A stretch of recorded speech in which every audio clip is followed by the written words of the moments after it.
আজ আমি রান্না করব আলু দিয়ে মাটনের পাতলা ঝোল। সেই রেসিপিটাই তোমাদের সাথে শেয়ার করব। তো আমি এখানে 750 গ্রাম মাটন নিয়েছি, ভালো করে ধুয়েও নিয়েছি, আলুও কেটে নিয়েছি, পেঁয়াজ কেটে নিয়েছি, আদা রসুনের পেস্ট রেডি করে নিয়েছি। চলো সোজা এবার রান্না করা শুরু করি। প্রথমেই আমি আলুগুলো লাল করে ভেজে নেব। আলুগুলো লাল করে ভাজা হয়ে গেছে, এবার আমি তুলে নেব। ওই তেলেই ফোড়নে দেব সাদা জিরে, তেজপাতা আর গোটা গরম মশলা। গরম মশলা যখন একটা সুন্দর গন্ধ বেরোবে তখনই আমি কেটে রাখা পেঁয়াজটা দিয়ে দেবো। এখানে 4টে পেঁয়াজ আছে।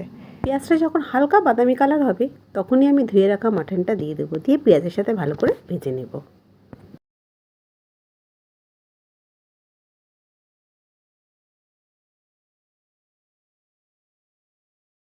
আজ একটা কাণ্ড হয়েছে, তোমাদের পরে বলছি। যাই হোক, মাংসটা ভালো করে ভাজা হয়ে গেছে, এবার এতে দিয়ে দেবো রেগুলার কিছু গুঁড়ো মশলা, যেমন হলুদের গুঁড়ো, কাশ্মীরি লঙ্কার গুঁড়ো, জিরের গুঁড়ো, ধনের গুঁড়ো, দেবো নুন আর দেবো একটু জল, দিয়ে ভালো করে কষিয়ে নেব। হয়েছে কি, আমার একটা পার্সেল এসেছিলো, ভুলেই গেছিলাম যে আমি আদা রসুনের পেস্টটা দিইনি। পরে মনে পড়লো যে আমি তো এতে আদা রসুনের পেস্টটাই আগে দিইনি। যাই হোক, এবার দিয়ে দেবো 2 চামচ আদা রসুনের পেস্ট, দিয়ে আবারও ভালো করে মশলাটা কষিয়ে নেব।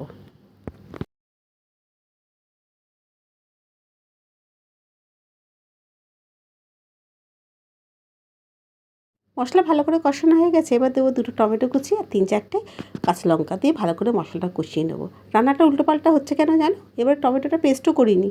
পার্সেলটার যে শাড়িটা অর্ডার দিয়েছিলাম এত বাজে এসছে যে সে কথা তোমাদের কী বলবো। মনটা তো ওদিকে পড়ে আছে, রান্না করব কি।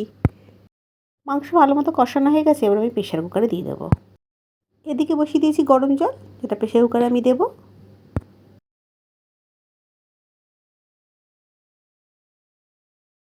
এবার দিয়ে দেবো ভেজে রাখা আলুগুলো।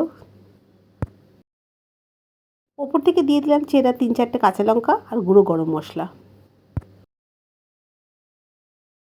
তরকারির রঙটা কি সুন্দর হয়েছে না? যাই হোক, এবার প্রেশারের ঢাকাটা আটকে দেবো, দিয়ে 4টে সিটি দিয়ে নামিয়ে দেবো। 4টে সিটি দেওয়া হয়ে গেলে আমি এটা রেস্টে রেখে দেবো, যতক্ষণ না হাওয়াটা বেরিয়ে যায়। ততক্ষণ আমি বাদবাকি কাজগুলো করে নিই। স্নান এখনও বাকি আছে। এতক্ষণে প্রেশারের হাওয়াটা বেরিয়ে গেছে। কোনো এক ছুটির দিনে যদি এরকম একটা পাতলা ঝোল, ভাত আর গন্ধরাজ লেবু থাকে তাহলে তো কোনো কথাই হবে না, তাই না? দেখতে দেখেছেন কি সুন্দর হয়েছে না? আমার রিকোয়েস্ট, বাড়িতে একটা ছুটির দিন এরকম একটা রান্না করেই ফেলুন, জাস্ট ফাটাফাটি। যদি ভিডিওটা ভালো লাগে তাহলে একটা লাইক করবেন, কমেন্ট, শেয়ার, ফলো করতে ভুলবেন না। ভিডিওটা আমি এখানেই শেষ করছি। ভালো থাকবেন, সুস্থ থাকবেন।